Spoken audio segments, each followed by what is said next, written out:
السلام عليكم ورحمة الله وبركاته. أعوذ بالله السميع العليم من الشيطان الرجيم. بسم الله الرحمن الرحيم. الحمد لله والصلاة والسلام على رسول الله وعلى آله وصحبه أجمعين. നമ്മുടെ ജിന്ന് ചികിത്സയുടെ സമയത്ത് ശ്രദ്ധിക്കേണ്ടുന്ന കാര്യങ്ങൾ, സുരക്ഷാ മുറകൾ എന്ന സ്പീച്ചിലെ പാർട്ട് ബി, രണ്ടാമത്തെ സ്പീച്ചാണ് നമ്മൾ സംസാരിക്കുന്നത്. നമ്മൾ ഇതിനു മുമ്പ് സംസാരിച്ചത് പ്രിക്കോഷൻ എന്താണ്, സേഫ്റ്റി, സുരക്ഷ എന്താണ്, റിസ്ക് എന്താണ്, ഇതിനുള്ള അപകടമുള്ളത്, അതുപോലെ ഇതിൻ്റെ പ്രിക്കോഷൻ എന്താണ്, പ്രിക്കോഷൻ അല്ല, ഇതിൻ്റെ പ്രൊട്ടക്ഷൻസ് എന്താണ് എന്നുള്ളതാണ് നമ്മൾ പറഞ്ഞത്. ഇനി നമുക്ക് പറയാനുള്ളത് ഇതിൻ്റെ പ്രിക്കോഷൻ, മുൻകരുതലുകൾ. ചികിത്സിക്കുമ്പോൾ എന്ത് നമ്മൾ മുൻകരുതലുകൾ വേണം, അതായത് ചികിത്സിക്കുന്ന ദിവസം, ചികിത്സയുടെ സമയത്ത് എന്ത് മുൻകരുതലുകൾ വേണം എന്നതാണ്. ഞാൻ ആദ്യം പറഞ്ഞു, ലോകത്ത് അള്ളാഹിന്റെ ഭൂമിയിൽ ഇങ്ങനത്തെ ഒരു സമൂഹം ഉണ്ടാവില്ല കേരളത്തിലെ മുജാഹിദുകളെ പോലെ. പറയുമ്പോൾ വിഷമം തോന്നണ്ട, കാരണം എന്താണെന്ന് അറിയോ, അതുകൂടി വേണം ഇപ്പോൾ വിശദീകരിച്ചു തരാം. കേരളത്തിലെ സുന്നികളെടുത്ത് നോക്കിക്കഴിഞ്ഞാൽ അഖീദയിൽ അശ്വരി മദ്ഹബും ഫിഖ്ഹിൽ ഷാഫി മദ്ഹബും തെക്കിലീദ് ചെയ്യുന്നൊരു കൗമാണ്.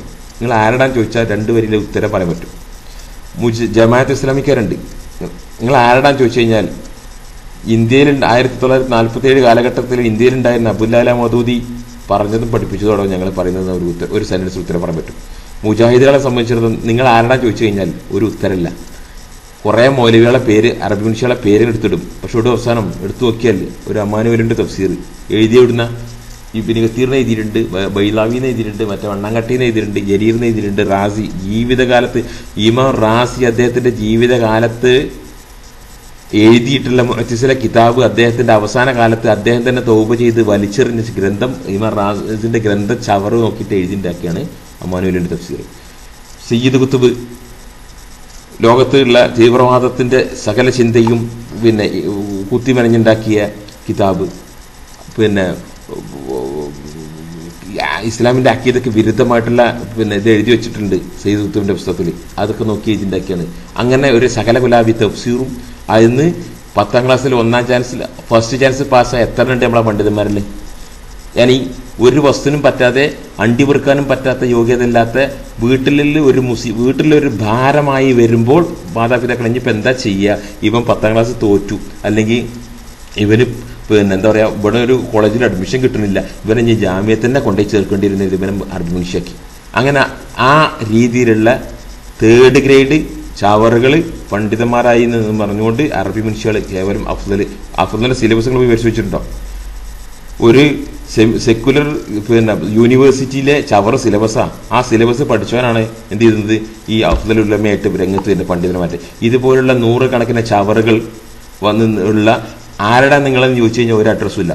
സൈറ്റിൽ കയറി ചിലപ്പോൾ കാണും ഇബിന് ഷെയ്ഖുൽ ഇസ്ലാം ഇബ്നു തൈമിയ, ചിലപ്പോൾ കാണും റഷീദ് റിള. ഇത് ഫ്രീമേസൺ എന്ന ചാരസംഘടനയുടെ ഏജന്റ് തന്നെയാണ് മുഹമ്മദ് അബ്ദു, അയാളുടെ ശിഷ്യനാണ് റഷീദ് റിള. എന്നിട്ട് ഈ റഷീദ് റിള എഴുതിൻ്റെ അൽമനാർ വായിച്ചുണ്ടാക്കിയതാണ് കേരളക്കാരുടെ എൽമ്. ഇതുപോലെ, അതായത് തന്തി തറപാടില്ല എന്ന് ഞാൻ പറഞ്ഞ അക്ഷരാർത്ഥത്തിൽ പറയുന്ന ആരണം ചോദിച്ചു കഴിഞ്ഞാൽ ഞങ്ങൾ ചിലപ്പോൾ പറയും ഇസ്ലാഹികളാണ്, ചിലപ്പോൾ പറയും സലഫികളാണ്, ചിലപ്പോൾ പറയും ഞങ്ങൾ ലോകത്ത് ആരും ഒരു ബന്ധമല്ല, ഞങ്ങളൊരു ഒറ്റക്കക്ഷിയാണ്. ടീപ്പിന്റെ ഒരു പ്രസ്താവന അതുണ്ട്, ഞങ്ങൾക്ക് ഞങ്ങൾ ആരിൽ നിന്നും ആരുമായിട്ടും ബന്ധമല്ല എന്നൊരു പ്രസ്താവന ന്യൂസ് പേപ്പറിലുണ്ടായിരുന്നു. മനസ്സിലല്ലേ? അപ്പൊ ഇതുപോലെ കുറെ എന്താ പറയുക, അക്ഷരാർത്ഥത്തിൽ തന്തല്ലാത്ത ഒരു സമൂഹത്തിന്റെ മുമ്പിലാണ് നിങ്ങൾ ചികിത്സിക്കാൻ പോകുന്നത്. അതാദ്യം മനസ്സിലാക്കും. എന്ത് തെറിയോടും ചെയ്യും. ഇപ്പം നമ്മുടെ സഹോദരൻ അമാനുള്ളയുടെ അനുഭവം കണ്ടില്ലേ, എന്ത് വീട്ടിൽ വിളിച്ചുകൊണ്ട് ചികിത്സിക്കാനൊക്കെ പറഞ്ഞിട്ട് എന്നിട്ട് നേരെ കോലം പറഞ്ഞിട്ട് വിളിച്ചു കൊണ്ടുപോയി അതേ വ്യക്തി തന്നെ വീഡിയോ എടുക്കുന്നു, അതേ വ്യക്തി തന്നെ ഫേസ്ബുക്കിൽ കയറുന്നു, അതേ വ്യക്തി തന്നെ ജനങ്ങൾക്ക് പോസ്റ്റ് അയച്ചു കൊടുക്കുന്നു. മദീനത്തുണ്ടായിരുന്ന പെർഫെക്റ്റ് മുനാഫികളുണ്ടായിരുന്നു, അവരും ഇവരും തമ്മിൽ എന്ത് വ്യത്യാസമുള്ളത്? ഈ ഒരു കൗമിന്റെ മുമ്പിലാണ് നിങ്ങൾ ചികിത്സിക്കുന്നത്. അതുകൊണ്ട് പ്രിക്കോഷൻസ് എന്ത് ചെയ്യണം, ശരിക്കും കൃത്യമതിയാവും. 1, രോഗിയുടെ വീട്ടിൽ ഒരിക്കലും പോകരുത്. രോഗിയുടെ ആവശ്യമാണ് ചികിത്സിക്കണം, അസുഖം ഭേദമാവണം, ജിന്നുണ്ടെങ്കിൽ ഇറങ്ങണം, സിഹിറുണ്ടെങ്കിൽ ബാത്തിലാണ്. ഇതൊക്കെ ആദ്യത്തെ ആവശ്യക്കാരനാരാ? രോഗി. 2ാമത്തെ ആവശ്യക്കാരൻ രോഗിന്റെ ആളുകൾ, 3ാമത്തെ ആവശ്യക്കാരൻ ബാക്കിയുള്ളവരൊക്കെ, പിന്നെ അതിൽപ്പെട്ടൊരു വ്യക്തി മാത്രമാണ് നമ്മൾ. മനസ്സിലായില്ലേ? അതുകൊണ്ട് രോഗിയുടെ ഇങ്ങോട്ട് കൊണ്ടുവരാൻ പറ്റും. എനിക്കറിയാം വീൽ ചെയറിൽ കൊണ്ടുവരേണ്ട കേസ് വന്നിട്ടുണ്ട്. ഞാൻ പറഞ്ഞു എൻ്റെ വീട്ടിൽ കയറാൻ പറ്റില്ലെങ്കിൽ പെരിന്തൽമണ്ണ ഹോട്ടലിൽ എടുത്തിട്ട് അവിടെ വന്നു പറഞ്ഞു. KPM PKM എന്നൊരു ഹോട്ടലില്ല, അവിടെ ഹോട്ടലിൽ നിന്ന് എടുത്തിട്ട് വരാൻ പറഞ്ഞു. ഞാൻ അവിടെ ചെന്നു. എന്നാലും വീട്ടിലേക്കും വരില്ല. അതുകൊണ്ട് രോഗിയുടെ വീട്ടിലൊരിക്കലും പോകരുത്. അത് it will reverse the situation, സാഹചര്യത്തെ നേരെ പ്രതികൂലമാക്കി മാറ്റും. മനസ്സിലായില്ലേ? മറ്റൊന്നുള്ളത്, അള്ളാഹിനോട് ദുആ ചെയ്യാം. റഹ്മാൻ റബ്ബെ, ഇപ്പം എൻ്റെ അടുത്ത് വന്നുള്ള രോഗികൾ, ഈ രോഗികൾ എന്തെങ്കിലും പ്ലോട്ട്സ്, എന്തെങ്കിലും കെണി, ചതി, തട്ടിപ്പ്, കാപട്യമായിട്ട് വന്നിട്ടുണ്ടെങ്കിൽ റഹ്മാൻ റബ്ബെ അത് പൊളിച്ചു കളെ, അത് എക്സ്പോസ് ചെയ്ത് ആ ചതിൻ്റെ മുസീബത്ത് അവൻ്റെ തലയിൽ കൂടെ ഇട്ട് കൊടുക്കും റബ്ബെ. റഹ്മാനോട് റബ്ബിനോട് അത് അവൻ്റെ മുമ്പിൽ തന്നെ അവരോട് ചോദിക്കുക. നിങ്ങൾ അള്ളാഹു ശരിക്കും നിങ്ങൾ ആത്മാർത്ഥമായിട്ട് വന്നതന്നെയാണോ? അള്ളാഹിനെ വജ് നിർത്തി ഞാൻ നിങ്ങൾ ചോദ്യം ചോദിക്കട്ടെ. നിങ്ങൾ സത്യസന്ധമായിട്ട് ചികിത്സക്ക് വന്നതന്നെയാണ് ചോദിക്കുക, ധൈര്യമായിട്ട് ചോദിക്കുക. കാരണം എന്താ, നമുക്കറിയാം ഇങ്ങനത്തെ ഈ കള്ള വൃത്തികെട്ടന്മാരുണ്ട്, അവരടിയിൽ നിന്ന് വരുന്ന ആളുകളുണ്ട്. മനസ്സിലായില്ലേ? അതുകൊണ്ട് റഹ്മാനെ റബ്ബിനോട് റഹ്മാൻ റബ്ബ്, ഈ വന്ന ആളുകൾ ഇവര് ചതിയന്മാരും തട്ടിപ്പിന്റെ ആൾക്കാരും പിന്നെ കാപട്യത്തിന്റെ ആൾക്കാരാണെങ്കിൽ ആ കാപട്യത്തിന്റെ മുസീബത്തും അവരെ തലയിൽ കൂടെ തന്നെ ഇട്ട് കൊടുക്കും റബ്ബേ. അള്ളാഹിനോട് ദുആ ചെയ്യാം. പിന്നെ രോഗികളോട് മിനിമം 3 പേര് വരണം. ഞാൻ 3 ഞാൻ തന്നെ അറിയില്ല, 3 മാക്സിമം, നോ ലിമിറ്റ്, എത്ര ആളും വന്നോളൂ. അതുകൊണ്ട് ഒരു രോഗിന്റെ കൂടെ 4, 5, 6, 8, 10 ഒക്കെ ആളുകൾ വന്നു. കാരണം എന്താ, 4, 5 രോഗികളുടെ ഒരുമിച്ച് വരുമ്പോൾ 8, 10, 15 പിന്നെ അല്ലെങ്കിൽ 20 ആൾ 25 ആളുകൾക്ക് ഒരേ സമയത്ത് നമ്മളെ വീട്ടിലോ നമ്മളെ ചികിത്സ സ്ഥലത്ത് ഉണ്ടാവും. അങ്ങനെ വരുമ്പോൾ നമുക്ക് സുബ്ഹാനല്ലാഹ് 1.5 മണിക്കൂർ 2 മണിക്കൂർ തൗഹീദാണ് പറഞ്ഞു കൊടുത്താൽ എത്രങ്ങനോ ആളുകൾക്ക് മനസ്സിലാകുന്ന കാര്യങ്ങൾ. അതുകൊണ്ട് മിനിമം 3 പേരെ, മാക്സിമം നോ ലിമിറ്റ്. നിങ്ങളെ വീട്ടിലോ പിന്നെ ചികിത്സിക്കുന്നിടത്ത് എത്രയും നിങ്ങൾക്ക് അക്കോമഡേറ്റ് ചെയ്യാൻ പറ്റുന്നതിൻ്റെ അത്രത്തോളം കൊണ്ടുവരാൻ പറയും. പിന്നെ പ്രത്യേകം ശ്രദ്ധിക്കുക, ഒരു റെക്കോർഡിങ് നല്ലതാണ്. CCTV ക്യാമറ വെച്ചിട്ടോ അല്ലെങ്കിൽ ഒരു മൊബൈൽ ഇങ്ങനെ ചരിച്ച് വെച്ചിട്ട് മൊബൈലിലോ അല്ലെങ്കിൽ ഒരു കമ്പ്യൂട്ടറിൻ്റെ അതിലോ അല്ലെങ്കിൽ ഒരു ക്യാമറ വെച്ചിട്ടോ CCTV ക്യാമറ വെച്ചിട്ടോ ഒരു റെക്കോർഡ് ചെയ്യാം, ഫുൾ റെക്കോർഡ് ചെയ്യാം. ഞാൻ അൽഹംദുലില്ലാഹ് ചെയ്തിരുന്നത്, രോഗികൾ വരുന്നതിൻ്റെ മുമ്പ് ക്യാമറ ഓണാക്കും. രോഗികൾ വന്ന് അസ്സലാമു അലൈക്കും എന്ന് പറയുന്നത് പോലും പിന്നെ രോഗിയോട് സംസാരിക്കുന്ന സ്പീക്കറിലാണ് സംസാരിക്കുക. അതെന്തിനാ? ഇത് റെക്കോർഡ് ചെയ്ത് കിട്ടാൻ വേണ്ടി. ഞാൻ എന്ത് സംസാരിക്കുന്നു, അവരെന്ത് ഇങ്ങോട്ട് പറയുന്നു എന്നൊക്കെ ഫുൾ രോഗി പോയിട്ടേ ക്യാമറ ഓഫ് ആക്കും. അതുകൊണ്ട് ഇന്നും നമ്മൾ ചികിത്സിച്ചതെല്ലാം നമ്മളെ കയ്യിലുണ്ട്. ഏതെങ്കിലും ഒരു മുനാഫിക്ക് നമുക്കെതിരെ അപ്പുറത്ത് വന്നാൽ യൂട്യൂബ് കണ്ട് കയറ്റും, അതിനൊരു പേടിയില്ല, ഏപ്പൻറ്റും കയറ്റും. അബ്ദുറഹ്മാൻ്റെ ഒരു ചികിത്സയായിട്ട് ബന്ധപ്പെട്ട് ഒരു കളവ് പറഞ്ഞുകൊണ്ട് മറ്റേ അബ്ദുറഹ്മാൻ, ഞാൻ വിളിച്ചു രോഗിന്റെ രോഗിന്റെ പിന്നെ വന്നിരുന്ന രോഗിയുടെ ഫാദർ വിളിച്ചിട്ട്, ഇതാ നിങ്ങളെ വന്ന രോഗി ഉണ്ടല്ലോ, ആ രോഗിയുടെ പേരും പറഞ്ഞിട്ട് അബ്ദുറഹ്മാൻ നാട് മുഴുവൻ പ്രസംഗിക്കുന്നുണ്ട്, അവരോട് നിർത്താൻ പറയില്ലെങ്കിൽ യൂട്യൂബ് കണ്ട് കയറ്റിട്ട് പറഞ്ഞു. അബ്ദുറഹ്മാനോട് എന്ത് ചെയ്തു, ആ രോഗിന്റെ ആള് വിളിച്ചു പറഞ്ഞു, എന്റെ രോഗിന്റെ കാര്യം ഇത് പറയണ്ടാറു. മനസ്സിലല്ലേ? അപ്പോ റെക്കോർഡ് ചെയ്യുന്നത് മസ്റ്റായിട്ട് തന്നെ ചെയ്യുക. കാരണം മുനാഫിക്കുകളാണ് അപ്പുറത്തുള്ളത്, നമ്പാൻ പറ്റൂല. മുശ്രിക്കുകളെയും കാഫിറുകളെയും നമുക്ക് എന്ത് ചെയ്യാൻ പറ്റും? അവരുടെ ഉപദ്രവം പ്രത്യക്ഷമാണ്, മുനാഫികളുടേത് പരോക്ഷമാണ്. മനസ്സിലായില്ലേ? അപ്പോൾ മറ്റൊന്നുള്ളത്, പിന്നെ വരുന്ന ആളുകൾക്ക് എപ്പോഴും എന്ത് ചെയ്യും, ദഅവത്ത് കൊടുക്കുക. അവരുടെ ഒരു നിലവാരം ഉണ്ടാവും എലിമെന്റ്, അവിടെ അതിന് പറ്റുന്ന രീതിയിലുള്ളത്. ചില ആളുകൾ ചെറുക്കും കുഫറും ചെയ്തിട്ടുണ്ടാവും, ചില ആൾക്കാർ അതൊന്നും ചെയ്തിട്ടുണ്ടാവില്ല, ചില ആൾക്കാർ നമ്മളെക്കാൾ എലിമെന്റ് ആളുകളായിരിക്കും. പക്ഷെ എന്നാലും എന്ത് ചെയ്യാലോ, അള്ളാഹുന്റെ മാർഗത്തിൽ ഒരു വിളിക്കുക, ഒരു ദഅവത്ത് അവിടെ നടക്കുക. കാരണം എന്താ, വമൻ അഹ്സനു ഖൗലൻ മിമ്മൻ ദഅ ഇലല്ലാഹ് വഅമല സാലിഹൻ വഖാല ഇന്നനി മിനൽ മുസ്ലിമീൻ. വമൻ അഹ്സനു ഖൗലൻ മിമ്മൻ ദഅ, അള്ളാഹുവിലേക്ക് വിളിച്ചതിനേക്കാൾ കൂടുതൽ നല്ല വാക്ക് പറഞ്ഞവൻ ആരാളുള്ളത്? ഇല്ല, ആരുമില്ല. അവിടെ നമ്മൾ അള്ളാഹുവിലേക്ക് വിളിക്കുക. അതോ ആ ദിവസത്തെ അന്നത്തെ സാഹചര്യത്തിലെ അന്നത്തെ ആ സദസ്സിലെ ഏറ്റവും നല്ലവൻ നമ്മൾ തന്നെയാണ്. മനസ്സിലല്ലേ? റഹ്മാൻ റബ്ബിന്റെ അടുത്ത് ആ ഒരു പോരിശയും ആ ഒരു പിന്നെ എന്താ പറയാ ആ ഒരു പിന്നെ ബർക്കത്തൊക്കെ നമുക്ക് ഉണ്ടാവും. മനസ്സിലല്ലേ? അവിടെ ഒരു ദഅവത്ത് എന്ത് ചെയ്യാം, എപ്പോഴും നമുക്ക് ദഅവത്ത് നടത്തുക. പിന്നെ ലേഡീസിന്റെ ഡ്രസ് കോഡ് ശരിക്ക് പറഞ്ഞിട്ട് അത് എന്ത് ചെയ്യുക, അത് ആദ്യം ചികിത്സക്ക് പറയുമ്പോൾ തന്നെ പറയാം, ഇതാ ഫർദ തന്നെ വേണ്ടി വരും. ഞാൻ മുഖം മറക്കാൻ തന്നെ പറയാറുണ്ട്. ഫർദ ഇടുക, മുഖം മറക്കുക. ഫർദ ഇല്ലാത്ത ടീമുണ്ട് ചില നവോധനക്കാർ, ഫർദ ഉണ്ടാവില്ല. അപ്പൊ അവരെന്ത് ചെയ്യും, പറഞ്ഞാല് ഫർദ അല്ലെങ്കിൽ നിസ്കാര കുപ്പായ ഉണ്ടാവില്ലേ വീട്ടിൽ, അതെടുത്തിട്ട് മാറി, അതെടുത്തിട്ട് വന്നാൽ മതിട്ട് മാറും. അപ്പോൾ ഫർദ ഇസ്ലാമിക് ഡ്രസ് കോഡ് പ്രത്യേകം ശ്രദ്ധിക്കുക. പിന്നെ വരുന്ന ആളുകൾ ഈ പിന്നെ കണ്ട മ്യൂസിക്കും അതേമാതിരി ചിലപ്പം സ്വർണ്ണ മോതിരൊക്കെ ഇട്ടിട്ടുള്ള ആളുകളൊക്കെ ഉണ്ടാവും. മനസ്സിലായില്ലേ? അപ്പോൾ പുരുഷന്മാരായിരുന്നാലും ഹറാമുകൾ എന്തെങ്കിലും ഉണ്ടോ എന്ന് നോക്കുക, അതെല്ലാം ഒഴിവാക്കിക്കുക. ചിലപ്പം വരുന്ന പിന്നെ കുട്ടീൻ്റെ ഡ്രസ്സിലുണ്ടാവും എന്ത്, കുട്ടീൻ്റെ ഡ്രസ്സിൽ പിന്നെ പുലിയുടെയും പിന്നെ മുയലിൻ്റെയും പട്ടീൻ്റെയും ഒക്കെ രൂപം ഉണ്ടാവും. അത് ഞാൻ പിന്നെ വന്ന ആളുകളോട് കുട്ടീനെ മാറ്റിയിരുത്തിയിട്ടുണ്ട്. ഈ കുട്ടീനെ കൊണ്ട് ചികിത്സിക്കുന്നിടത്ത്, കാരണം ചികിത്സിക്കുന്നിടത്ത് റഹ്മത്തിന്റെ മലക്കൾ ഇറങ്ങണം. ചികിത്സിക്കുന്ന നേരത്ത് റഹ്മത്തിന്റെ മലക്കളറും, പട്ടിയുള്ള വീട്ടിലും പിക്ചറുള്ള വീട്ടിലും റഹ്മത്തിന്റെ മലക്കളറുണ്ട്. അതുകൊണ്ട് എക്സ്പോസ് ചെയ്ത ചിത്രങ്ങൾ ഒറ്റൊന്നും ഉണ്ടായിരിക്കരുത്. ഈ പിന്നെ ചിത്രമൊക്കെ ഉള്ള ഡ്രസ്സുകളൊക്കെ ഇട്ട് വന്നിട്ടുള്ള കുട്ടികളെ അവരെ ഞാൻ മാറ്റി അപ്പുറത്ത് വേറെ റൂമിൽ കൊണ്ടുപോയി അവിടെ പോയിരിക്കാൻ പറഞ്ഞിട്ടുണ്ട്. മനസ്സിലായില്ലേ? അപ്പം ഇതൊക്കെ ഇതിന്റെ ചില മാർഗങ്ങളാണ്. പിന്നെ സ്ത്രീകളുമായിട്ട് നേരിട്ടൊന്നും സംസാരിക്കരുത്, ഫോണിലും സംസാരിക്കരുത്. അവരോട് എന്തെങ്കിലും സംസാരിക്കാനോ ചോദിക്കാനോ ഉണ്ടെങ്കിൽ അവരുടെ പിന്നെ മഹറമായിട്ട് വന്നിട്ടില്ല അവരോട് ചോദിക്കുക, അവരോട് ചോദിച്ചിട്ട് മനസ്സിലാക്കുക. ഫോണിൽ കൂടെ എന്ത് ചെയ്യരുത്, സ്ത്രീകളോട് സംസാരിക്കരുത്. നേരിട്ട് നമ്മൾ എന്ത് ചെയ്യുക, അവരോടൊന്നും ചോദിക്കാനും പറയാനും പോകണ്ട. നേരിട്ട് ഒരു ഇതും വേണ്ട സ്ത്രീകളുമായിട്ട്. പ്രത്യേകിച്ച് ഇപ്പോൾ ചില നവോത്ഥാനക്കാരുണ്ട് ഒറ്റയ്ക്ക് റൂമിലിരുത്തി കൗൺസിലിംഗ് നടത്തും. എന്നിട്ട് ആ പെണ്ണിന്റെ രഹസ്യം മുഴുവനും ചോദിച്ചറിഞ്ഞിട്ട്, എനിക്കറിയാം, എനിക്ക് വ്യക്തിപരമായിട്ട് അറിയുന്ന ചില നവോത്ഥാനക്കാരുണ്ട്. ആ പെണ്ണുങ്ങൾ സ്ത്രീകളുടെ രഹസ്യം മുഴുവനും ചോദിച്ചാൽ അവർ കോളേജിൽ പഠിച്ചെന്നിട്ടുള്ള അവരുടെ പിന്നെ ഇതെല്ലാം കുത്തി ചോദിച്ചിട്ട് സ്വവർഗരതിയും അവരുടെ പിന്നെ എന്താ പറയുക ആദാത്ത സെറിയ ഒക്കെ ചോദിച്ചറിയാം. ഇയാളതൊക്കെ ചോദിച്ചറിഞ്ഞിട്ട് ആണ് അവനെ കൗൺസിലിംഗ് കൊടുക്കുക. Don't do that. അങ്ങനെ എന്തെങ്കിലും ഭാര്യ ഭർത്താക്കന്മാർക്കുള്ള കൗൺസിലിംഗ് ഭാര്യനെയും ഭർത്താവിനും ഒരുമിച്ചിരുന്നിട്ട്, ഞാൻ അൽഹംദുലില്ലാഹ് അങ്ങനെ ചെയ്തിട്ടുണ്ട്. തലാഖിൽ വരെ എത്തിയ കേസ് അൽഹംദുലില്ലാഹ് മണിക്കൂറുകളോളം കൗൺസിലിംഗ് നടത്തി ഭാര്യനെയും ഭർത്താവിനെയും ഒരുമിച്ചെടുത്തിട്ട്, രണ്ടാളെ മാറ്റിയെത്തില്ല, ഒരുമിച്ചെടുത്തിട്ട് അവരോട് പറയും അവൾ സംസാരിക്കാനുള്ളത് മുഴുവൻ സംസാരിക്കട്ടെ. അങ്ങനെ സംസാരിച്ചിട്ട് അൽഹംദുലില്ലാഹ് കൗൺസിലിംഗ് നടത്തി അവരുടെ വിവാഹബന്ധം സുഖകരമായിട്ട് നല്ല രീതിയിൽ ഇന്നും അൽഹംദുലില്ലാഹ് മുന്നോട്ട് നീങ്ങുന്നുണ്ട്. അപ്പോൾ കൗൺസിലിംഗ് രഹസ്യമായിട്ട് സ്ത്രീകളെ ഒറ്റയ്ക്ക് സംസാരിക്കുക, കൗൺസിലിംഗ് കൊടുക്കുക. Never, don't do that. ഒരിക്കലും ചെയ്യരുത്. പറ്റുമെങ്കിൽ നിങ്ങൾ സ്ഥിരമായിട്ട് ചികിത്സിക്കാൻ നിൽക്കുകയാണെങ്കിൽ എന്ത് ചെയ്യുക, ഒരു ആപ്ലിക്കേഷൻ ഫോം ഉണ്ടാക്കുക. എന്നിട്ട് രോഗി വരുമ്പോൾ ആ രോഗിയോട് അത് ഫില്ല് ചെയ്യാൻ പറഞ്ഞിട്ട് പിന്നെ രോഗിയോടോ രോഗിൻ്റെ ആളുകളെ കൊണ്ട് ഒപ്പിടിച്ചൊരു ചികിത്സയ്ക്ക് വേണ്ടി ഒരു ആപ്ലിക്കേഷൻ ഫോം ഉണ്ടാക്കുന്നത് നല്ലതാണ്. കാരണം എന്താ, അത് നിങ്ങൾക്ക് ഉപകാരപ്പെടും. പിന്നീട് ഈ രോഗിൻ്റെ ആളുകൾ എന്തെങ്കിലും പിന്നെ ഫിത്നയുമായിട്ട് വന്നു കഴിഞ്ഞാൽ നിങ്ങൾക്ക് there is A return proof for that. മനസ്സിലായില്ലേ? പിന്നെ രോഗി ശാരീരികമായിട്ട് വീക്കാണെങ്കിൽ ചികിത്സിക്കാൻ നിൽക്കേണ്ട, രോഗിനോട് പോയിക്കൊള്ളാൻ പറയും. അത് ആദ്യം രോഗി വീക്കായി, ചിലപ്പോൾ ഭയങ്കര തളർന്നിട്ടുണ്ടായിരിക്കും.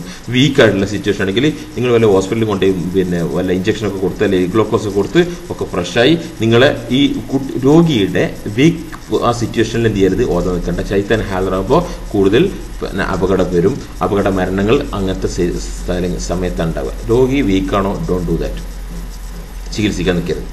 മനസ്സിലായില്ലേ? പിന്നെ എപ്പിലെപ്സി, അപസ്മാരം ഉണ്ടാകുന്ന കേസുകളിൽ പിന്നെ നിങ്ങൾ വീട്ടിലും വെച്ചും ചികിത്സിക്കാൻ നിൽക്കേണ്ട. ചികിത്സിക്കുകയാണെങ്കിൽ വല്ല ഹോസ്പിറ്റലോ ഒരു മെഡിക്കൽ അപസ്മാരം ഇളകുന്ന രോഗികളെ ശുശ്രൂഷിക്കാനുള്ള നഴ്സുമാരുണ്ട്, അവർക്കറിയാം. അതിൻ്റെ പിന്നെ അപസ്മാരം ഇളകി കഴിഞ്ഞാൽ വായിലൂടെ നിറയുമ്പോൾ അത് വരുമ്പോൾ അത് വലിച്ചെടുക്കാനുള്ള പിന്നെ സക്കിംഗ് മെഷീനൊക്കെ ഉള്ള സംവിധാനമുള്ള എടുത്ത് മാത്രം ചെയ്താൽ മതി. അപസ്മാരമുള്ള രോഗികൾ ചോദിക്കുക, അപസ്മാരം ഉണ്ടാവാറുണ്ടോ ചോദിക്കുക.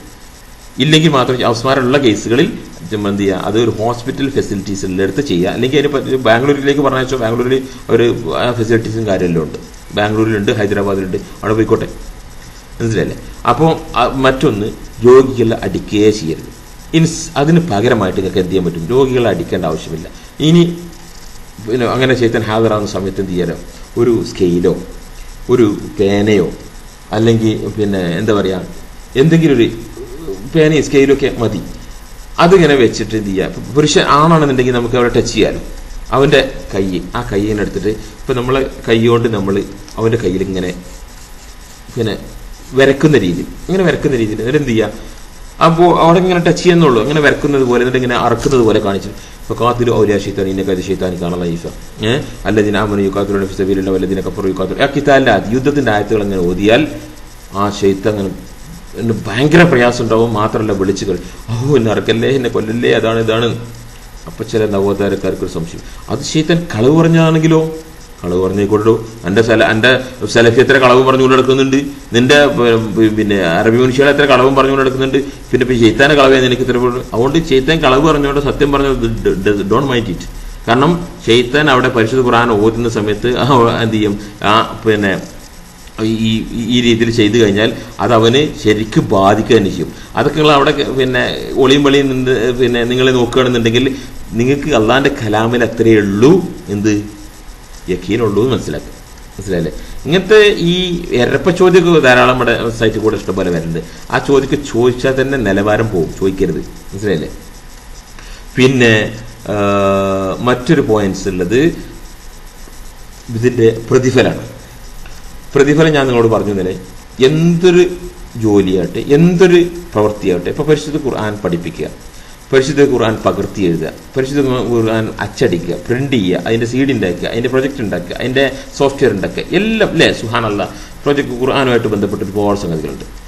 പരിശുദ്ധ ഖുർആനെ പഠിപ്പിച്ചു കൊടുക്കുന്നതും അതിന്റെ ഗ്രാമർ പഠിപ്പിക്കുന്നതും അതിന്റെ തജ്വീദ് പഠിപ്പിക്കുന്നതും ഒരുപാട് സംഗതികൾ. പക്ഷെ എല്ലാത്തിനും ഇതിനൊക്കെ ആൾക്കാർ പ്രതിഫലം വാങ്ങാറുണ്ട്, ആർക്കും ഒരു പ്രശ്നമില്ല. പക്ഷെ പരിശുദ്ധ ഖുർആൻ ഓതി ചികിത്സിച്ചാൽ പിന്നെ പ്രതിഫലം വാങ്ങാൻ പറ്റുമോ, അത് വാങ്ങി അതാവോ ഇതാവോ, ഒരുപാട് ചോദ്യങ്ങളാണ്. അതുകൊണ്ട് പ്രതിഫലം വാങ്ങുന്നത് ജായിസാണ്. മാത്രമല്ല പെർഫെക്റ്റ്ലി അപ്രൂവ്ഡ് ആണ്. കാരണം റസൂൽ വാങ്ങിയിട്ടുണ്ട്, സഹാബാസ് വാങ്ങിയിട്ടുണ്ട്, അയിമത്ത് വാങ്ങിയിട്ടുണ്ട്. റസൂലുൽ ഇസ്ലാം ഇബ്നു തൈമിയ്യ പറഞ്ഞ പരിശുദ്ധ ഖുർആൻ ഓതി ചികിത്സിക്കുന്നതിന് പ്രതിഫലം വാങ്ങുന്നതിനെ ലോകത്ത് ഒരൊറ്റ പണ്ഡിതന് പോലും ഇൻകാർ ചെയ്തിട്ടില്ല, നിരോധിച്ചിട്ടില്ല. മനസ്സിലല്ലേ? ജായിസാണ്. അതുകൊണ്ട് വാങ്ങാം. പക്ഷേ മാന്യവും മാറൂഫുമായിട്ടില്ല. ഞാൻ ഈ പറഞ്ഞ രീതിയിൽ ഖുർആൻ കൊണ്ടുള്ള എന്തെല്ലാം ആളുകളുടെ സീഡിയോ പ്രൊജക്റ്റോ പഠിപ്പിച്ചു കൊടുക്കലോ ഗ്രാമറോ എന്തോ ആയിക്കോട്ടെ, അതിനൊക്കെ ഒരു പ്രതിഫലം വാങ്ങുന്നത് അതൊക്കെ ഒരു മാന്യവും ഒരു മാറൂഫും, അവരുടെ ജീവിതത്തിലെ അവരുടെ ചെലവഴിക്കുന്ന സമയം, അവർ ചെലവഴിക്കുന്ന അവരുടെ ജീവിതത്തിന്റെ നിലവാരം പോലുള്ള ഒരു മാന്യവും മാറൂഫുമായിട്ടുള്ള ഒരു പ്രതിഫലമാണോ നിങ്ങൾ വാങ്ങിക്കോ. പക്ഷെ നിങ്ങളൊരു ബിസിനസ് ആക്കി ഇതെടുത്ത് നിങ്ങളൊരു ലാഭത്തിന് വേണ്ടി ഇതാക്കി മാറ്റിയാൽ നിങ്ങളുടെ ഒബ്ജക്റ്റ് പോവും, ലക്ഷ്യം പാളും, നെയ്യത്ത് പാളും. നെയ്യത്ത് പാളിയാൽ ശൈത്താൻ നിങ്ങളെ പിടിക്കും. ഇതാണ് ഇതിൻ്റെ മുൻകരുതലുകളായിട്ട് എനിക്ക് നിങ്ങളോട് പറയാനുള്ളത്. ഇനി യോഗ്യതകൾ, ക്വാളിഫിക്കേഷൻ എന്താണ്, ചികിത്സിക്കേണ്ടുന്ന ആളുകൾക്ക് വേണ്ടത് യോഗ്യത എന്താണെന്നാണ്. അതാണ് നമ്മൾ അടുത്ത് പറയാൻ പോകുന്നത്. ഫസ്റ്റ് ആൻഡ് ഫോർമോസ്റ്റ്, ഏറ്റവും ആദ്യം വേണ്ടത് നിയ്യത്ത് എന്തായിരിക്കണം? നിയ്യത്ത് റഹ്മാനായ റബ്ബിന് നിന്നുള്ള പ്രതിഫലം, റഹ്മാനായ റബ്ബിൽ നിന്നുള്ള പ്രതിഫലമായിരിക്കണം നിയ്യത്ത്. അതായത് ഇൽമ് പഠിക്കാനും പഠിച്ചിട്ട് അത് പ്രയോഗിക്കാനും അത് വെച്ചുകൊണ്ട് ആളുകൾ ചികിത്സിച്ചു കൊടുക്കാനും ഒക്കെ ഉള്ള നെയ്യത്ത് റഹ്മാനായ റബ്ബ് നാളെ എനിക്ക് ഞാൻ മരിച്ചു ചെല്ലുമ്പോൾ എനിക്കിതൊരു അമല് സ്വാലിഹത്തായിട്ട് കിട്ടണം. അതാണ് നെയ്യത്ത്. മനസ്സിലായില്ലേ? ആ നെയ്യത്തായിരിക്കണം, അതിൽ നിന്ന് മാറരുത്.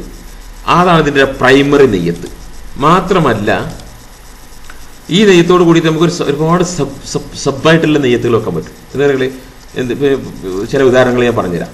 അൽഹംദുലില്ലാഹ് നമ്മൾ എന്നെ സംബന്ധിച്ചാൽ നാട്ടിൽ നിന്നിരുന്ന ഓതുന്ന സമയത്ത് നമ്മൾ ആദ്യം പോകുന്നതിന് മുമ്പ് തന്നെ മൗനം അവലംബിച്ചുകൊണ്ട് മനഃപൂർവ്വം നമ്മൾ നമ്മളെ ഇഖ്ലാസ് ശരിയാക്കി എടുക്കാൻ വേണ്ടിയിട്ട് പിന്നെ പൂർവികരായിട്ടുള്ള ആളുകളൊക്കെ ചെയ്തിരുന്നത് പോലെ തന്നെ നമ്മൾ ശരിക്കും മനസ്സിനെ തയ്യാറാക്കും. എന്നിട്ട് അള്ളാഹുവിനോട് ദുആ ചെയ്യുക, റഹ്മാനായ റബ്ബേ ഞാൻ ഓതുന്നത് നിന്റെ കലാമാണ് റബ്ബേ, ഓരോ അക്ഷരത്തിനും എനിക്ക് പ്രതിഫലം കൊണ്ടാണ്. 2, മരിച്ചുകൊണ്ടിരിക്കുന്ന ഒരു സുന്നത്ത്, അല്ലെങ്കിൽ ഞങ്ങളുടെ നാട്ടുകാർക്ക് അറിയാത്തൊരു സുന്നത്താണ് പരിശുദ്ധ ഖുർആൻ കൊണ്ട് ചികിത്സിക്കുക എന്നുള്ളത്. ആ സുന്നത്തിനെ, മരിച്ചുകൊണ്ടിരിക്കുന്ന ഒരു സുന്നത്തിനെ ഞാൻ ജീവിപ്പിക്കുന്നത് എനിക്കതിന് പ്രതിഫലം കൊണ്ട റബ്ബേ. ഇത് കണ്ട് ഇത് ഞാൻ മറ്റു ആളുകൾക്ക് പറഞ്ഞു കൊടുക്കുന്നുണ്ട്, പഠിപ്പിച്ചു കൊടുക്കുന്നുണ്ട്, വിശദീകരിച്ചു കൊടുക്കുന്നുണ്ട്. അതിനുള്ള പ്രതിഫലം എനിക്ക് കൊണ്ട റബ്ബേ. മറ്റൊന്ന്, കഷ്ടപ്പെടുന്ന രോഗിയെ അവനെ ശിഫക്ക് വേണ്ടിയിട്ട് ഞാൻ പ്രാർത്ഥിക്കുന്നു, അതിന് വേണ്ടിയിട്ടാണ് ഞാൻ നോക്കുന്നത്. അവനെ എനിക്ക് വേണ്ടി ഞാൻ സഹായിക്കുകയാണ്, അതിനുള്ള പ്രതിഫലം എനിക്ക് കൊണ്ടുറപ്പേ. മറ്റൊന്ന്, പിശാച്ച് ഇവനെ ബാധിച്ചിട്ടുണ്ടെങ്കിൽ ഒരു പിശാച്ചൊരു ദുൽമാണ് അവിടെ ചെയ്ത്, ഇവൻ മർദ്ദിതനെ സഹായിക്കുകയാണ്. I am helping an oppressed man, ഒരു മർദ്ദിതനെ ഞാൻ സഹായിക്കുകയാണ് റബ്ബേ, അതിനുള്ള പ്രതിഫലം എനിക്ക് കൊണ്ടുറപ്പേ. മാത്രമല്ല ഞാൻ ഇതിങ്ങനെ ഒരു സന്ദർഭം, സാഹചര്യം, ഒരു വേദി ഉണ്ടാക്കുക വഴി അൽഹംദുലില്ലാഹ് എനിക്ക് നിന്റെ നിന്റെ മാർഗത്തിലേക്ക് വിളിക്കാൻ ദഅവത്ത് നടത്താൻ എനിക്ക് പറ്റുന്നുണ്ട് റബ്ബേ. അതുകൊണ്ട് റബ്ബേ ഞാൻ ആ ദഅവത്ത് നടത്തുന്നതിനും എനിക്ക് അതിനുള്ള പ്രതിഫലം കൊണ്ട് റബ്ബേ. ഇങ്ങനെ ഈ നെയ്യത്തുകളൊക്കെ വെച്ചാൽ റഹ്മാൻ റബ്ബ് ഇൻഷാ അല്ലാഹ് ബിദില്ല അതൊക്കെ പടച്ചോൻ കബൂലാക്കും. അതുകൊണ്ട് ഇതാണ് ഇതിന്റെ ഏറ്റവും ആദ്യത്തെ യോഗ്യത, നെയ്യത്ത് ശരിയാക്കിയെടുക്കുക. രണ്ടാമത്തത്, മുത്തക്കിയായിട്ടുള്ള ആളായിരിക്കണം. കാരണം ഞാൻ നേരത്തെ പറഞ്ഞത് അള്ളാഹിന്റെ വജു ഉദ്ദേശിച്ച് എൽമ് കരസ്ഥമാക്കി അത് അമലെടുത്ത് ഹറാമായ കാര്യങ്ങളിൽ നിന്ന് വിട്ടുന്ന് ഹലാലായ കാര്യങ്ങൾ ചെയ്യുന്ന ആളുകൾ, ഹലാലായത് മാത്രം മുസ്തഹബായിട്ടുള്ളത് നല്ല അനുവദിച്ച കാര്യങ്ങൾ ചെയ്യുന്ന ആളുകൾ, ഇതാണ് തഖ്വ. പിന്നെ ഹലാലായ ഇൻകം കൊണ്ട് വരുമാനം കൊണ്ട് ജീവിക്കുന്ന ആൾ. പിന്നെ ശിർക്ക് വിദത്ത് ഖുറാഫാത്ത് ഹറാമുകൾ തൊട്ട് പോകരുത്, തീണ്ടിക്ക് പോകരുത്. പിന്നെ ഇതൊക്കെ ഇത്തരം പോയിന്റ്സുകൾ നമുക്ക് എന്ത് ചെയ്യാൻ പറ്റും, സ്റ്റാൻഡേർഡ് എല്ലാ പുസ്തകത്തിലും നമുക്ക് കാണാൻ പറ്റും. ഈ വിഷയത്തിൽ എഴുതപ്പെട്ട പുസ്തകങ്ങളിലും സ്പീച്ചിലൊക്കെ കണ്ടു. പക്ഷെ ഞാൻ അനുഭവത്തിൽ നിന്ന് ചില കാര്യം കൂടി ഞങ്ങൾ പറയാം. ചികിത്സയ്ക്ക് ഇറങ്ങുന്ന ആളുകൾ സ്വയം ഇതുപോലുള്ള ജിന്നോ സിഹ്റോ മസ്സോ ഹക്കതോ ഹസദോ ഐനോ എന്തെങ്കിലും ഉണ്ടോ എന്നുള്ളത് പരിശോധിക്കണം. അതില്ലാതെ ആൾറെഡി കംപ്ലൈന്റ് ഉള്ള ആളുകളാണെങ്കിൽ, കംപ്ലൈന്റ് ഉണ്ടെന്ന് പറഞ്ഞു കഴിഞ്ഞാൽ അവരുടെ ഹിജാബ്, ശരീരത്തിന്റെ ഹിജാബ് ഇറ്റ് വിൽ ബി ഓപ്പൺഡ്. അത് ഓപ്പൺ ആയിരിക്കും. അവർക്ക് ഏത് സമയത്തും ജിന്ന് വേൾഡിലേക്കുള്ള ഒരു ആക്സസ്, ജിന്നുകൾക്ക് അവരുടെ ശരീരത്തിലേക്ക് എപ്പോഴും ഒരു ആക്സസ് ഉണ്ടാവും, എപ്പോഴും അവർക്ക് ഒരു ഡോർ ഓപ്പണിംഗ് ഉണ്ടാവും. അതുകൊണ്ട് അത്തരം ആളുകൾ സ്വയം പരിശോധിക്കാതെ ഇറങ്ങിയാൽ, ഒരു സംഭവം ഞാൻ പറഞ്ഞുതരാം. ഡോക്ടർ സുബൈർ നമ്മോട് പറഞ്ഞതാണ്. അത് ഈ അനസ് എന്ന് പറയുന്ന ഒരു സാധനം ഉണ്ടല്ലോ, ഇപ്പം നാട്ടിൽ കൂടെ ആകെ വൃത്തികേടായി കിടക്കുന്നത്. ഈ അനസ് വിഷയം പഠിക്കാൻ വേണ്ടി മെനക്കെട്ടു, ഒരു പുസ്തകം ട്രാൻസ്ലേറ്റ് ചെയ്യാൻ വേണ്ടി മെനക്കെട്ടു. അങ്ങനെ അദ്ദേഹം ഈ പണി തുടങ്ങിയതോടുകൂടി ഒരു ദിവസം നമസ്കാരത്തിൽ അദ്ദേഹത്തിന് ആകെ കൺഫ്യൂഷൻ ഉണ്ടായി. ആകെ ഇമാമ് നിന്ന് നിസ്കരിക്കുന്ന അദ്ദേഹം അവിടെ നിന്ന് ഇറങ്ങിന് പോയി. അപ്പം ബാക്കിലുള്ള ആളുകൾ വിചാരിച്ചു അദ്ദേഹത്തിന് ഒതു പോയതായിരിക്കും എന്ന് ഓർത്തിട്ട് അവർ കയറി നിന്ന് നിസ്കാരം പൂർത്തിയാക്കി. ആ നിസ്കാരം കഴിഞ്ഞപ്പോൾ ഈ കാണുന്നത് ഈ അനസ് എന്ന് പറയുന്ന ഈ ജന്തു പള്ളിയുടെ വാതിലിലിരുന്ന് ദിനേശ് വീടി വലിച്ചിരിക്കുക. കാരണം അവൻ്റെ ചുണ്ടുണ്ടല്ലോ കറുത്തിട്ട് ദിനേശ് വീടി ഞാൻ വിളിക്കലാണ്. കാരണം എന്താ പറയുക, ദിനേശ് വീടി വലിച്ചിട്ട് 4 വീടി വലിച്ചിട്ട് സ്റ്റേജിൽ കയറില്ല. ഇപ്പോൾ നിർത്തിയിട്ടുണ്ടോ എനിക്കറിയില്ല. 4 വീടി വലിച്ചിട്ട് സ്റ്റേജിലേക്ക് കയറിലുള്ളൂ ഞാൻ കേട്ടിട്ടുണ്ട്. മനസ്സിലായില്ലേ? ഇവൻ വീടിയും വലിച്ചിങ്ങനെ പുകച്ചിങ്ങനെ ഇരിക്കുക. അപ്പോൾ ആളുകൾ എന്താ ഇവിടെ ഇരിക്കണ ചോദിച്ചു. എന്താ അറിയില്ല, എനിക്ക് ആ കൂടെ ഒരു കൺഫ്യൂഷനായി. ഈ ഒരു സംഭവം ഉണ്ടെന്ന് ഞാൻ മുമ്പ് ഒരു സ്പീച്ചിൽ പറഞ്ഞു.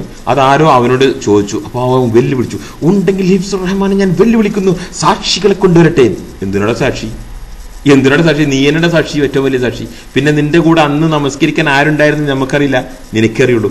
നീ നിന്റെ വായിലൂടെ ഡോക്ടർ സുബൈറിനോടും തിരൂർക്കാട് നജീബിനോടും പറഞ്ഞത് അവരെന്നോട് പറഞ്ഞു. ധൈര്യമുണ്ടെങ്കിൽ ഞാൻ വെല്ലുവിളിക്കുന്നു, അള്ളാഹുവിന്റെ നാമത്തിൽ ലാനത്തോടുകൂടി സത്യം ചെയ്യുന്ന എനിക്ക് ധൈര്യമുണ്ടോ? അനസിനോട് ചോദിക്കാനുള്ളത് എന്ത്? അങ്ങനെ ഒരു സംഭവം ഉണ്ടായിട്ടില്ലെന്ന്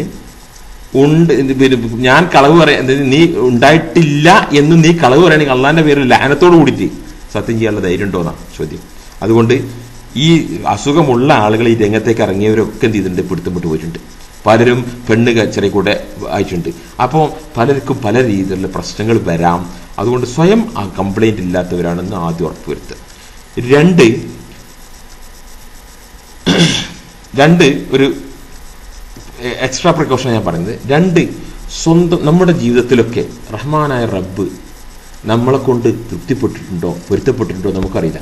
അതുകൊണ്ട് നമ്മുടെ ജീവിതത്തിൽ നമുക്ക് എന്തെങ്കിലും അത്യാഹിത ഘട്ടത്തിൽ ബുദ്ധിമുട്ടിയ ഘട്ടത്തിൽ, പ്രയാസപ്പെട്ട ഘട്ടത്തിൽ, അടിയന്തര ഘട്ടത്തിൽ നമ്മൾ അള്ളാഹിനോട് ദുആ ചെയ്യുകയും അള്ളാഹു ആ ദുആ സ്വീകരിക്കുകയും ചെയ്ത് നമ്മളെ സഹായിച്ച, നമുക്ക് അള്ളാഹു അടിയന്തര സഹായം ചെയ്ത് നമ്മുടെ പ്രാർത്ഥന അള്ളാഹു കേട്ടതായിട്ട് എന്തെങ്കിലും അനുഭവമുള്ള ആളുകളൊക്കെ ഉണ്ടെങ്കിൽ ദാറ്റ് വിൽ ബി ഗുഡ്. അത് നല്ലതായിരിക്കും. അത്ര ആളുകൾക്ക് നല്ലതായിരിക്കും. ഇൻഷാ അല്ലാഹ് ഇതെല്ലാം ഞാൻ പഠിച്ചോണ്ട് 1-2 സാഹചര്യത്തിൽ എൻ്റെ ലൈഫിൽ നമ്മളെ പരിശോധിച്ചാൽ മതി. അൽഹംദുലില്ലാഹ് അങ്ങനത്തെ സന്ദർഭം പലർക്കും ഉണ്ടായിട്ടുണ്ടാവും. അൽഹംദുലില്ലാഹ് അള്ളാഹിന്റെ തൗഫീഖ് കൊണ്ട് റഹ്മാൻ റബ്ബി അൽഹംദുലില്ലാഹ് വശുക്രില്ലാഹ് അൽഹംദുലില്ലാഹ് വശുക്രില്ലാഹ് എൻ്റെ ലൈഫിൽ ഉണ്ടായിട്ടുണ്ട് അങ്ങനത്തെ ഒരു സംഭവം. അൽഹംദുലില്ലാഹ് വശുക്രില്ലാഹ് അൽഹംദുലില്ലാഹ് വശുക്രില്ലാഹ് അങ്ങനത്തെ സംഭവം എൻ്റെ ലൈഫിലുണ്ടായിട്ട് അടിയന്തരമായിട്ട് റഹ്മാൻ റബ്ബിന്റെ എന്നോട് കൈ നീട്ടി ആകാശത്തിന്റെ മുകളിലേക്ക് 2 കൈകൾ നീട്ടി അള്ളാഹിനോട് ചോദിച്ചു. അള്ളാഹ് 3 സെക്കൻഡ് കൂടി എടുത്തിട്ടില്ല, ഉത്തരം കിട്ടി. അൽഹംദുലില്ലാഹ്. അങ്ങനെ അപ്പോൾ അതുപോലുള്ള ഉണ്ടോ ഇല്ലേ എന്നുള്ളത് പരിശോധിക്കുക. ഉണ്ടെങ്കിൽ നല്ലതാണ്. മറ്റൊന്ന് ശ്രദ്ധിക്കേണ്ടത്, കല്യാണം കഴിയാത്ത ആളുകൾ ഇതിനിറങ്ങണ്ട എന്നാണ് എൻ്റെ അഭിപ്രായം. കാരണം ശൈത്താനാണ്. ശൈത്താന്മാർ പല കളികൾ കളിക്കും. ഓതുന്ന നിങ്ങളിലൂടെ കളിക്കും, വരുന്ന രോഗികളിലൂടെ കളിക്കും. അതുകൊണ്ട് കല്യാണം കഴിച്ച ആളുകൾക്ക് ദേ വിൽ ഹാവ് ഒരു ഇരുത്തം വന്ന ആളുകളായിരിക്കുമല്ലോ അവർ. അപ്പോൾ കല്യാണം കഴിച്ച ആളുകൾ ഇതിനിറങ്ങുന്നതായിരിക്കും നല്ലത് എന്ന് എനിക്ക് തോന്നുന്നത്. മനസ്സിലായി എൻ്റെ അഭിപ്രായം ഞാൻ പറയുന്നത്. പിന്നെ നരമ്പ് രോഗികളുണ്ടാവും, സെക്സിൽ വീക്കില്ല നരമ്പ് രോഗികൾ. അവർ ഈ ഭാഗത്തേക്ക് വരണ്ട, ഡോണ്ട് കം ടു ഈ ഏരിയയിലേക്ക് തന്നെ വരണ്ട. നരമ്പ് രോഗികൾ മനസ്സിലല്ലേ, ദേ വിൽ ബി ട്രാപ്ഡ്. അവരെന്ത് ചെയ്യും, നിങ്ങളെ കെണിപ്പെടുത്താം.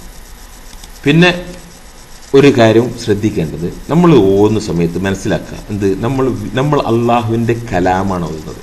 അള്ളാഹുവിൻ്റെ കലാം ഓതുക എന്ന് പറഞ്ഞാൽ എന്തായാലും വ്യത്യാസം മനസ്സിലാക്കിയിട്ടുണ്ടെങ്കിൽ സ്കോളേഴ്സ് അത് വിശദീകരിക്കുന്നത് എങ്ങനെയാണ്? അള്ളാഹുവിൻ്റെ കലാം ഓതുക എന്ന് വെച്ചാൽ, ഇപ്പം ഞാൻ ശപഥം ചെയ്തു, ഞാൻ ഇന്ന് ആരോടും സംസാരിക്കുകയില്ല എന്ന് ശപഥം ചെയ്താൽ, എന്നിട്ട് ഞാൻ പരിശുദ്ധ ഖുർആനിൽ നിന്നൊരു ആയത്തൻ്റെ ഓതി കഴിഞ്ഞാൽ, ഞാൻ എൻ്റെ ശബ്ദം തെറ്റിച്ചിട്ടില്ലെന്നർത്ഥം. ദാറ്റ് മീൻസ് ഓതിയ ശബ്ദം എൻ്റേതാണെങ്കിലും ഓതിയത് എൻ്റെ വാക്കല്ല, അത് റഹ്മാനായ റബ്ബിൻ്റെ കലാമാണ്. അതുകൊണ്ട് ഞാൻ എൻ്റെ ശബ്ദം തെറ്റിച്ചിട്ടില്ല എന്നർത്ഥം. അതാണ് അള്ളാഹിൻ്റെ കലാം. എങ്ങനെയാണ് മനസ്സിലാക്കി?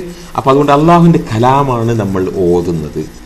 ആ കലാം ഓതുന്നത്, കേൾക്കുന്നത് ജിന്ന്, ഓതുന്നത് നമ്മൾ. ഇതാരുടെ കലാമാ? റഹ്മാനായ റബ്ബിൻ്റെ കലാം.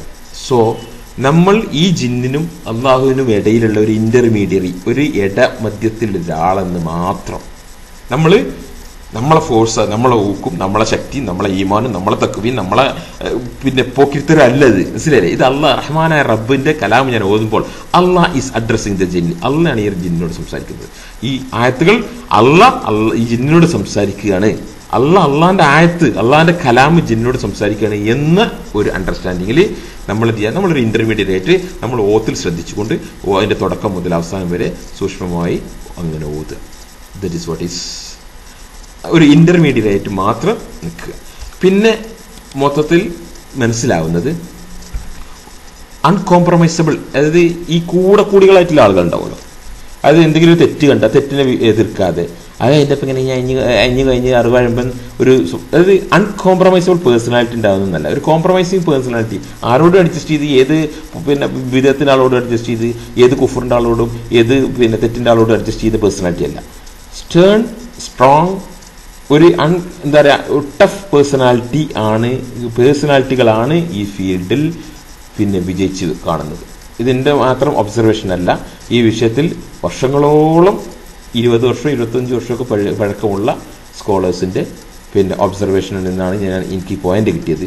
കുറച്ച് ടഫ് പേഴ്സണാലിറ്റി, അൺകോംപ്രമൈസബിൾ പേഴ്സണാലിറ്റികളാണ് പിന്നെ ആണ് ഈ വിഷയത്തിൽ വിജയിച്ച് കാണുന്നത്. അതുകൊണ്ട് നിങ്ങളെ പേഴ്സണാലിറ്റി അങ്ങനെ ആക്കണം എന്നല്ല, പക്ഷേ just for your information I M telling. നിങ്ങളെ വിവരത്തിന് വേണ്ടി പറയണം. എന്താ, ഈ എല്ലാത്തിനോടും അഡ്ജസ്റ്റ് ചെയ്യുന്ന അവിടെ ഒരു അൺകോംപ്രമൈസബിൾ, തെറ്റിനോടൊരു അൺകോംപ്രമൈസബിൾ. മനഃപൂർവ്വം ചെയ്യുന്ന തെറ്റുകളോട് ഒരു കോംപ്രമൈസിൻ്റെ ആവശ്യമില്ല. മനഃപൂർവ്വം ചെയ്യുന്ന തെറ്റിൻ്റെ ആളുകളോടും തെറ്റിനോടും ഒരു കോംപ്രമൈസിൻ്റെയും ആവശ്യമില്ല. Be tough with them, be stern with them. Especially മുനാഫിക്കുകളോടും കാഫിറുകളോടും പരുഷ സ്വഭാവം ഉണ്ടായിരിക്കണം. സൂറത്ത് തൗബയിലെ ആയത്താ. മുനാഫിക്കുകളോടും പിന്നെ എന്താ പറയുക, മുശ്രിക് കാഫിറുകളോടും നിങ്ങൾ പരുഷ സ്വഭാവം തന്നെ ഉണ്ടായിരിക്കണം. മനസ്സിലായില്ലേ? നിങ്ങൾ പരുഷ സ്വഭാവക്കാരാണെന്ന് അവർക്ക് അവർ മനസ്സിലാക്കട്ടെ എന്ന പരിശുദ്ധ ഖുർആനിൽ ഒരു ആയത്തുണ്ട്. ഞാൻ പറഞ്ഞു വരുന്ന സഹോദരന്മാരെ, ഈ വിഷയം ഞാൻ ഇവിടെ അവസാനിപ്പിക്കുകയാണ്. ഇൻഷാ അല്ലാഹ് അടുത്തതിൽ നമുക്ക് ഈ പിന്നെ സിഹിർ അല്ലെങ്കിൽ പിശാച്ച് ബാധ അല്ലെങ്കിൽ പൈശാചികമായിട്ടുള്ള അസുഖം ഉണ്ടായാൽ എന്തൊക്കെ ആണ് ഇതിൻ്റെ അടയാളങ്ങൾ ഉണ്ടാവുക, ആ അടയാളത്തിൽ നിന്ന് നമുക്ക് എങ്ങനെയാണ് സിഹിറാണോ, മസ്സാണോ, അഖദാണോ, ഐനാണോ, ഹസദാണോ, പിന്നെ മസ്സാണോ, അത് പിന്നെ എന്താണെന്നുള്ളത് മനസ്സിലാക്കാൻ ഉള്ള പിന്നെ ഇതിൻ്റെ അടയാളങ്ങളാണ് നമുക്ക് സംസാരിക്കാനുള്ളത്. ഇൻഷാ അല്ലാഹ് ബിഇദ്നില്ലാഹ് നമുക്ക് സംസാരിക്കാം ഇൻഷാ അല്ലാഹ്. റബ്ബനാ ആതിനാ ഫിദ്ദുനിയ ഹസന വഫിൽ ആഖിറതി ഹസനത്തും വഖിനാ അദാബന്നാർ. ഈ ഞാൻ സംസാരിച്ച വിഷയവുമായി ബന്ധപ്പെട്ട് എന്തെങ്കിലും ജെന്യുവൻ യഥാർത്ഥ സംശയമുണ്ടെങ്കിൽ നിങ്ങൾ അയച്ചു തന്നാൽ ഇൻഷാ അല്ലാഹ് വാട്സപ്പിലോ ഒക്കെ ശബ്ദമായിട്ടോ ടൈപ്പ് ചെയ്തൊക്കെ അയച്ചു തന്നാൽ ഇൻഷാ അല്ലാഹ് എനിക്ക് അറിയുന്നത് ഞാൻ ക്ലിയർ ചെയ്ത് തരാം. അതല്ലാതെ കുതർക്കത്തിൻ്റെ അടുത്തേക്ക് വരണ്ട, പ്ലീസ് വരരുത്. കാരണം എനിക്ക് സമയമില്ലാതുകൊണ്ട്, നിങ്ങൾ മാനേജ് ചെയ്യാൻ പറ്റാത്തതുകൊണ്ടല്ലോ. ഏത് കുതർക്കാരും ഞാൻ മാനേജ് ചെയ്തോളാം ഇൻഷാ അല്ലാഹ്. പക്ഷേ എനിക്കതിനുള്ള സമയമില്ല. അതുകൊണ്ട് പ്ലീസ് ഒരൊറ്റ റിക്വസ്റ്റ്, കുതർക്കത്തിൻ്റെ അടുത്ത് വരരുത്. പിന്നെ സിൻസിയർ ആയിട്ടുള്ള എന്തെങ്കിലും ഡൗട്ടുകൾ ഉണ്ടെങ്കിൽ അയച്ചു തന്നാൽ ഈ അറിയുമെങ്കിൽ ഞാൻ പറഞ്ഞുതരാം. ഇല്ലെങ്കിൽ ഇൻഷാ അല്ലാഹ് ഇതിനെ അറിയുന്ന ആളുകളോട് നമുക്ക് ചോദിച്ചിട്ട് മനസ്സിലാക്കാം എന്നാണ് എനിക്ക് പറയാനുള്ളത്. റബ്ബനാ ആതിനാ ഫിദ്ദുനിയ ഹസന വഫിൽ ആഖിറതി ഹസനത്തും വഖിനാ അദാബന്നാർ. അസ്സലാമു അലൈക്കും വറഹ്മത്തുള്ളാഹി വബറകാതുഹു.